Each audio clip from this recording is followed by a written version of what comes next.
Sobrang nakakagulat na balita. Grabe, President BBM nagsalita na. Nagulat si Vice President Sara Duterte, makikipag-ayos na. Ayon sa nakalap nating impormasyon, masyadong mabait si BBM. Sabi ni Katunying, please maging mabagsik ka naman. Kahit kasi binibira-bira siya ni VP Duterte, ayaw sumagot na nanahimik lang daw siya. Ayaw daw kasi maging masamang tao ni BBM, ayaw niya ng marami kaaway. Grabe si President BBM, nagsalita na. Nagulat si Vice President Sara Duterte, makikipag-ayos na. Tara panoorin natin. That's the lesson we learned from this election. Don't explain it to us anymore, just do it. Nagsawa na ang Pilipino sa politika. Nararamdaman ko po sa inyo yung frustration nyo, no? Na may gusto kayong gawin pero hindi nyo magawa. Masyado raw kasi kayong mabait. Anong gagawin ko? Maging masamang tao? Siguro, dapat nga talaga maging mas mabagsik talaga. Inaamin nyo po ba na may pagkukulang kayo doon? Oo. Ang problema sa malalaking proyekto, di ba, transportation. Medyo matagal eh. Matagal talaga. Matagal. Sir, wala ba kayong sisibaking gabinete ngayon? Baka mangyari yan. Ang bait nyo, sir. Ha? Ang bait nyo talaga. Bakit? Hindi ko. Magko-confess ako dito. Kumusta po kayo, Mr. President? Mabuti naman. Mabuti naman. Opo. Anong realization nyo na ganito po ang naging resulta po ng eleksyon? May kinalaman po sa administration slate. Para sa akin, I have two conclusions dito sa election. Una, nagsawa na ang Pilipino sa politika. Sawan-sawa na sa politika. Ang mensahe sa amin lahat, hindi lamang sa akin, kundi sa aming lahat, tama na yung pamumulitika ninyo. At kami naman ang asikasuhin ninyo. Tama rin naman eh. Yan naman talaga dapat natin ginagawa. Kaya mabuti. O, tapos na yung eleksyon. Tama na yung politika. Tama na yung politika. Magawin na natin lahat ng kailangan gawin. So nagsawa ang tao. Ano po yung pangalawa? Yung pangalawa, disappointed ang tao sa serbisyo ng gobyerno.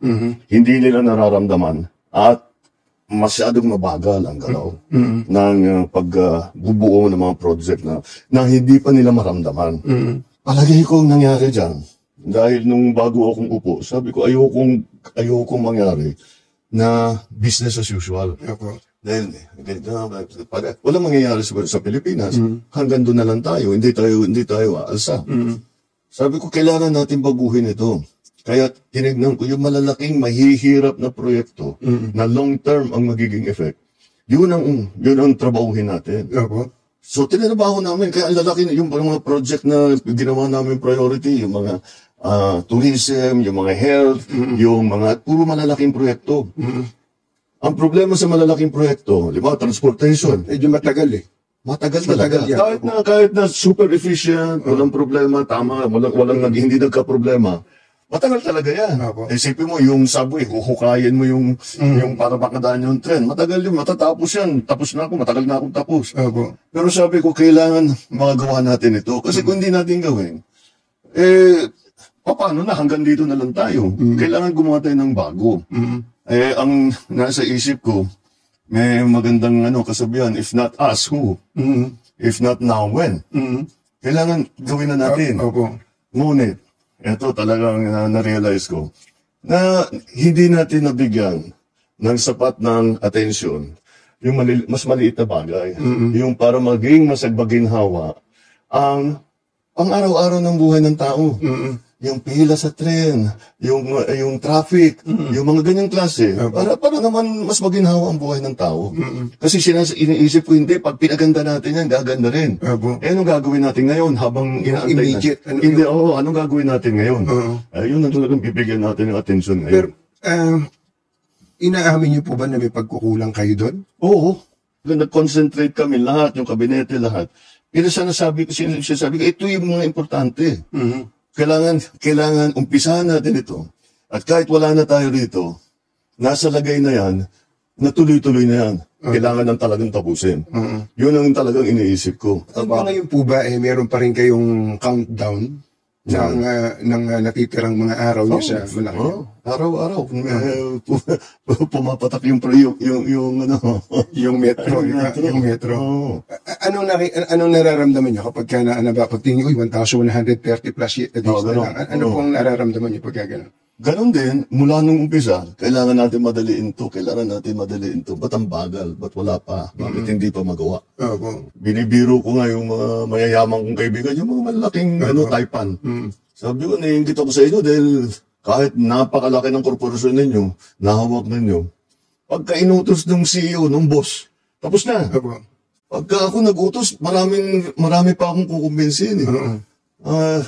Dito sa gobyerno, pagka meron ka naisip na bagong initiative, bagong idea, siyempre lalapit mo dun sa rank and file, di ba? Para ito, implement niyo ito. Naku, ang sagot laging bumabalik, ay sir, hindi pwede yan. Baka makuha kami, Totoo rin naman. Dahil patong-patong ang mga batas natin eh. Kung isang, contradictory, lahat ng tao masyadong maingat. Which is okay na maging maingat. It is okay na magkaroon ng checks and balances. Pero wag naman maging paralysis doon sa bureaucracy. Nararamdaman ko po sa inyo yung frustration nyo, no? Na may gusto kayong gawin pero hindi nyo magawa. Pasensya na uli kayo, tatanungin ko lang itong tanong na to. Masyado raw kasi kayong mabait. Marami nagsasabi sa akin yan. Anong gagawin ko? Maging masamang tao. Hindi ko naman mababago yung ugali ko. Pero, siguro, dapat nga talaga maging mas mabagsik talaga. Dahil, wala kailangan talagang maging mas efficient mas mabilis ang pagdating. Kasama na siguro yan sa eleksyon namin, dito sa naging eleksyon.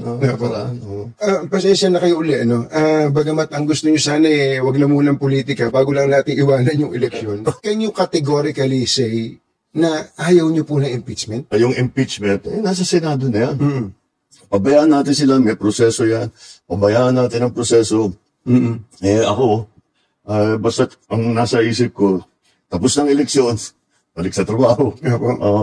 Gawin na natin lahat. With the new lessons learned. Papasok na po kayo sa second half, kumbaga sa basketball. Papasok na sa second half. Binabagit nyo kanina yung mga kailangan ng tao, yung agad-agad. Ako din po, yun din po ang nakita ko na agad-agad, especially yung tungkol sa bigas. Pagkain, number 1 yan No? Sinusumbatan kayo mula day 1 hanggang sa kamakailan lang, yung 20 pesos na bigas. Okay, tatanungin ko po kayo, nilots niyo po yung 20 pesos na bigas bago mag-eleksyon. At ang sinasabi na iba, hindi sustainable yan. Patsi-patsi lang yan, hindi maitutuloy ng gobyerno yan. Unang tanong ko po, ba't ba ngayon yun lang ginawa yun? At pangalawa, hanggang kailan ba ito? Baka nga patsi-patsi lang po ito. Sige. Ang tanong, bakit ngayon lang? Kung kaya nyo palang gawin, ba't di nyo ginawa noong 2022 o noong 2023? Dahil hindi namin, noong 2022, 2023, hindi pa namin kayang gawin. Bakit? Ang key dyan, yung production. Kaya patayo namin ng irrigation, ang dami naming dam na ginawa, ang dami na namin pinamigay na makinarya. 2023, ang ani ng palay sa Pilipinas, pinakamataas sa kasaysayan ng Pilipinas. Nalampasan pa yun noong 2024. Kaya sa production, dahan-dahan, inaalalay natin. Bakit ngayon lang na tayo nagbibigay ng tulong sa produksyon? Dahil ang Pilipinas, ang mga opisyal na spoiled. Basta't import lang ng import. Tapos, yung importation yan, illegal and legal. Ang katotohanan, ang nakita namin, ang pang-control doon sa presyo ng bigas ay ang smuggled na bigas. Kaya nag-hoard. Yan. Ang una na, kung titignan ninyo, ang isa sa una namin ginawa, nag-raid kami ng mga warehouse. Itong pinakamalupit. Sinabi namin, ba't may ganito? At hindi na iniintindi, basta't puro ang import natin. Dahil ang nag-i-smuggle, mga official din ng gobyerno. Kumikita sila. O di bakit nila papalitan? Sige, pasok sila ng pasok. Hindi nila iniintindi ang production. Hindi nila iniintindi yung sistema. Hindi nila iniintindi ang presyo ng palay, ang presyo ng bigas, ang kikitain ng magsasaka. Wala. Kailan po itong mga nag-i-smuggle? Basta ito yung nakita namin. Noong pag-upo ko. Meron talagang ganyan. Nung inipit namin yung mga smuggle, at rinaraid na namin yung mga warehouse, nabawasan yung supply. Kailangan namin ayusin yung NFA. Lahat yan, yung mga changes na ganyan, hindi ganun kasimpleng gawin. May batas na kailangan palitan, mayroong mga taong kailangan palitan, ibang konsepto na. So, ngayon lang namin nabuo lahat. Mr. President, ang isa pa pong importante sa tao, kalusugan, di po ba? Meron naman ng kung anong nahihingi ang mga tao, pero pagpunta nyo sa ospital, lalo sa public hospital, ang hahaba pa rin ang pila. Yun ang problema. Hindi po ba haba ng pila, tapos yung mga tao, parang hindi pa rin nila alam na meron palang mga programa ang gobyerno tungkol sa ganito. Number one po dyan, yung tungkol sa PhilHealth. Ano pa pwede natin gawin sa PhilHealth para wala na talaga halos babayaran ng mga tao sa actually na hospital? Malapit na tayo doon. Opo. Malapit na tayo doon. Nabanggit mo na rin, yung mga pila. Nakapunta na ako sa ospital, 200 ng tao nakahilera. Grabe, no? Oo, dalawang oras bago nila maibigay yung papeles nila. Digitalization lang ang sagot dyan. Dahil pinaparami talaga natin ng member, pinaparami lang talaga yung binibigyan ng benepisyo. Hindi na pwedeng kinakamay. Kailangan talaga nasa computer na yan. Kaya yan ang unang ginagawa nitong si Dr. Mercado na namumuno ng PhilHealth, ay inaayos niya na mabuti yun. Ang alawa, dumalaki ang benepisyo na binibigay ng PhilHealth mula noong 2022. At mas malaki na ang ibinabayad. Mas marami ng serbisyo. Nandungkot nga ako, may nakita akong survey. Tungkol sa PhilHealth. Sabi niya, sana yung presidente, ang PhilHealth ay tugunan na nila yung top 10 diseases or sicknesses in the country. Alam mo kung bakit ako nalungkot? Bakit po? Ginagawa na namin. Hindi lang alam ng tao. Kaya sinabi mo. Ginagawa na namin yun. Pero patuloy, kung titignan talaga, pag-aralan. Sir President, nasaan ho yung pagkukulang? Ayun na pala yung programa. Bakit hindi alam ng tao?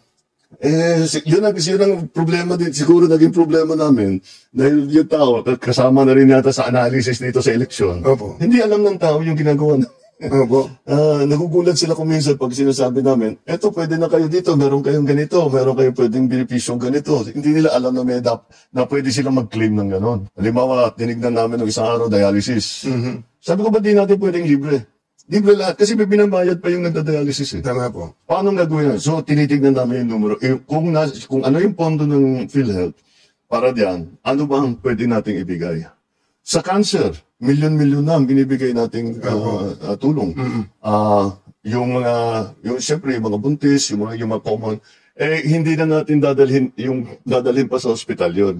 Kaya nagbukas tayo ng Bukas Centers. Ang Bukas Centers, yung bagong urgent care ambulatory services. Yun ang Bukas Center. 24/7 yan. Hindi nagsasara. At yan, yung mga simpleng bagay. Para hindi na kailangan pumunta sa malalaking ospital. Habang pinakikinggan po kayo, halimbawa, yung nabanggit nyo yung parang digitalization, para mabawasan ng pila. Ako meron po akong isang naisip, baka lang pwede nyo i-consider. Para matigil itong pila-pila na yan. Kasi nga, nakakalungkot na yung iba, ma-absent pa sa trabaho para lang makapila, yung kamag-anak nila, pumipila.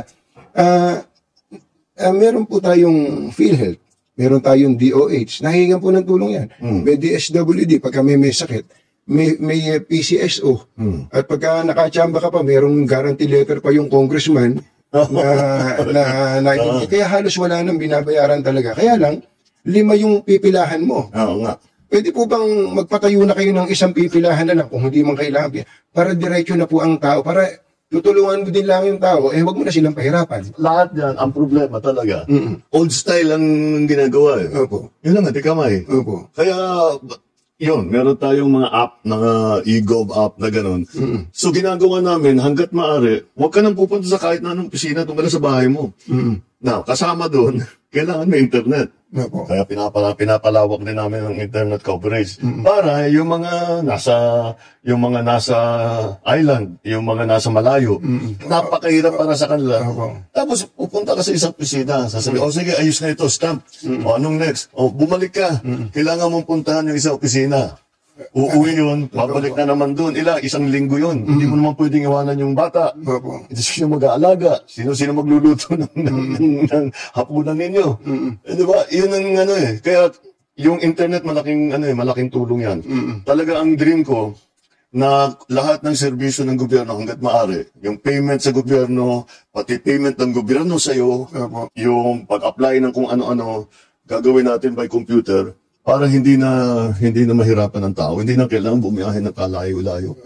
Napaka-importante po nun. Pero ang isa pa pong importante at tingin ko ay naririnig nyo rin, yung may kinalaman po sa peace and order. Ano? Oo. Hindi magre-report sa inyo yung pulis. Sasabihin ng pulis, bumaba ang task ng krimen, ni-report ni ganito, bumaba wala na yung ganito mga hold up, etc. Pero pagpunta mo tinanong mo yung tao, ano ba pakiramdam mo? Naku, hindi na ako makapaglakad ng gabi. Yung anak kong estudyante, hindi makalakad, hahablutin na lang dyan. Parang may disconnect, Mr. President. Kung gano'n ang pakiramdam ng tao, kailangan talaga natin tugunan. So, ang una namin ginawa, inutusan ko silang ng DILG at saka Chief PNP, sinabi ko sa kanila, dapat laging may nakikita na pulis na naglalakad. Opo. Kasi pagtagal ng panahon, nakikilala mo na yun eh. Opo. Di kang maging kaibigan yung pulis para pag nakita, may safe kami rito. Nandyan si Sergeant ganito, ganyan eh. Kailangan ang pakiramdam ng tao, laging may pulis dito. Opo. Pag may pumutok dito, may tatakbo niya, wala pang 5 minutes, may tatakbo na rito dyan. Na tinatanong kung ano yung nangyari dito. Yun ang dapat na mangyari. Police visibility. Tapos yung mga patrol cars nila, di ba dapat nandid yan lagi para, actually kahit walang police minsan, pag may patrol car deterrent na rin sa krimen. Tapos, pangalawa pa doon, ay yung ating emergency calling. Di ba meron tayo iba-iba eh. Bawat bayan, 119, 119, 911, 999, kung ano-ano. Gagawin namin isa. Yung pong drug situation. I'm sure nakarating na rin po sa inyo ngayon na may mga barangay dyan na bumalik na naman yung mga gumagamit, tapos yung ibang mga pusher na mga small time lang naman pero nandiyan na naman daw po. Ano bang gusto niyong gawin dyan? Kaya ang gusto namin gawin dyan, pareho na naman doon sa sinatawag ko yung maliliit versus yung maliliit na project. Dahil ang pinanteriya namin kung saan pumapasok. Kaya kung makita mo, yung nahuli namin na sabu, napakalaki na, laking tonelada as compared sa mga nakaraang panahon. So, malaki talagang nakuhuli namin. Kasi hinahabol namin yung malalaking shipment, pinupuntahan namin yung malalaking warehouse, at saka yun. Pero, ang pinakabahirap doon, ay buwagin yung sindikato. Dahil ang sindikato, kasama na dyan yung police, kasama na dyan yung local government. Laking pera eh. Ang laking pera talaga nila. Ang dami nilang pera. Kaya kahit sa'yo, yung mga judge, kaya nilang bilhin lahat. Para prosecutor, kaya nilang bilhin lahat. Walang panama yung sweldo nila sa gobyerno doon sa binibigay ng mga sindikato. Kaya yun ang binubuwag namin. Yun ang pinaka-importante. Ngayon, hindi na namin binigyan ng atensyon yung nasa baba. Yung nasa baba. So, dahan na bumabalik. Kasi sabi ko yung operation natin, kailangan malaking seizure. Kailangan malaki. At saka nakakahuli tayo ng mga drug lord talaga. At saka nakakasuhan natin at naikukulong natin kung talagang guilty. So, ngayon, in the same vein, yun nga, part of the lesson of these elections, let's go back to yung sa grassroots level. Na kung inaalala ng tao, sinasabi, nabalikan dito, kasi kasuhin natin. Huwag na sige, tuloy natin yung malalaking drug bust. Tuloy natin yung mga, ikukulong natin yung mga sangkot dyan sa drugs. Pero, tignan muna natin yung mga small offender. Sinabihan ko na nga ang DLG, nakausap ko si Sec. John Vic. Sabi ko, tama rin naman. Kasi hindi maganda tignan yung lugar mo.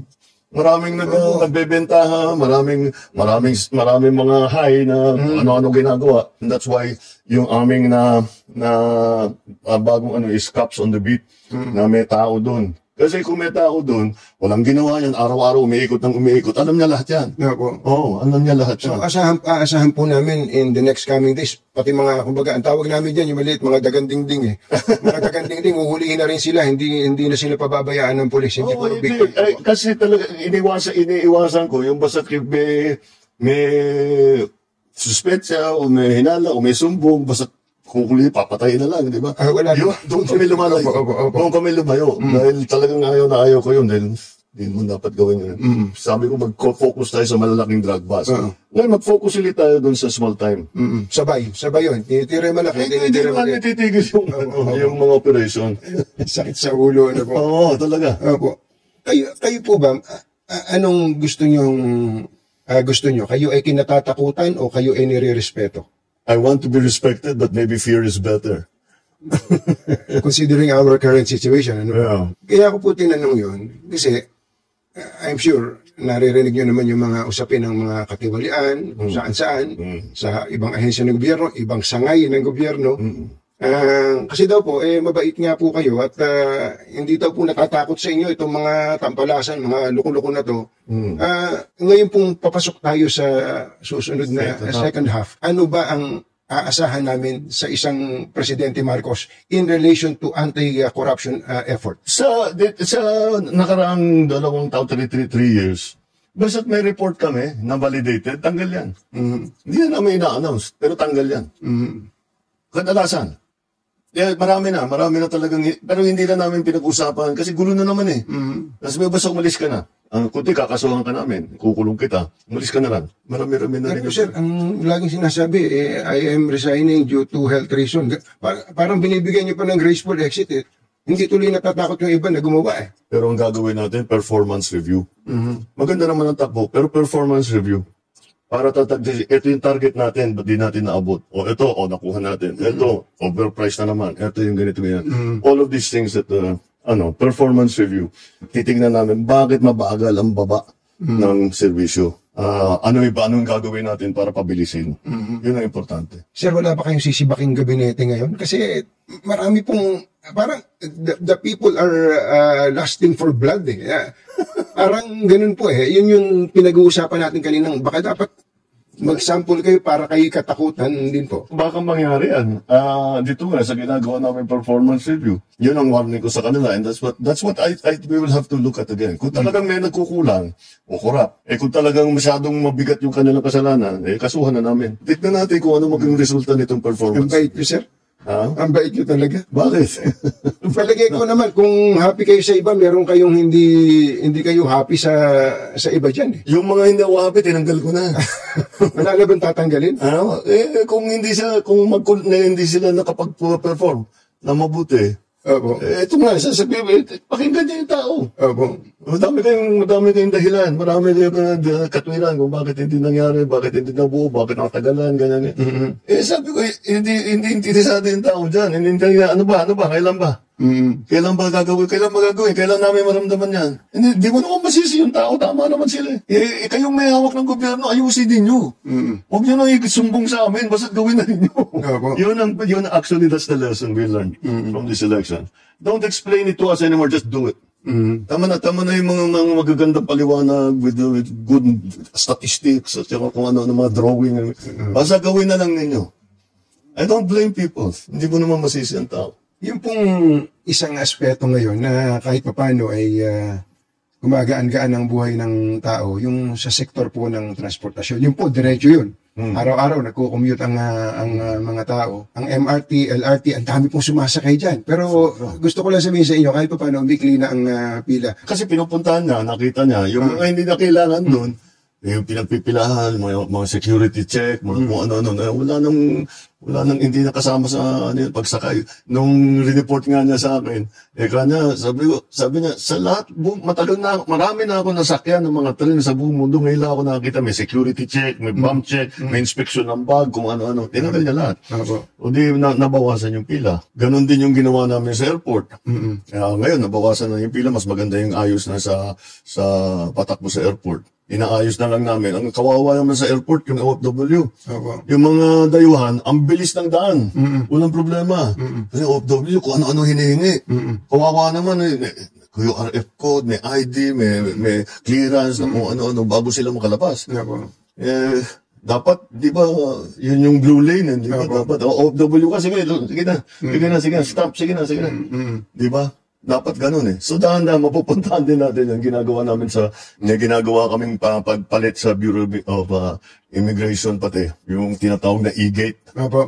So dadamihan natin yung e-gate, mabilis na yan para hindi na yun ang pinag-usapan ko, yung maliliit. Para siguro kung nasa inaintindi mo lahat ng iba't ibang sistema, maliit na bagay lang, pero hindi eh. Nararamdaman ng tao yun. At yun ang hinahanap nila eh. Ibigay natin sa kanila. Mr. President, kayo po ba, sa puso ninyo, gusto niyo bang makipagkasundo pa sa mga Duterte? Oo. Ayoko ng gulo. Gusto ko makasundo sa lahat ng tao. Mas maganda, marami na akong kaway. Hindi ko kailangan ng kaway. Kailangan kong kaibigan. Kagaya ng sabi ko sa'yo, pagka... hindi ko... Magko-confess ako dito. Pwede naman po, para akong pari po dito ngayon ako. Ewan ko, kahit hanggat maaari, ako, ang habol ko, yung stability, peaceful, para magawa namin yung trabaho namin. Kaya ako, laging akong bukas sa ganyan.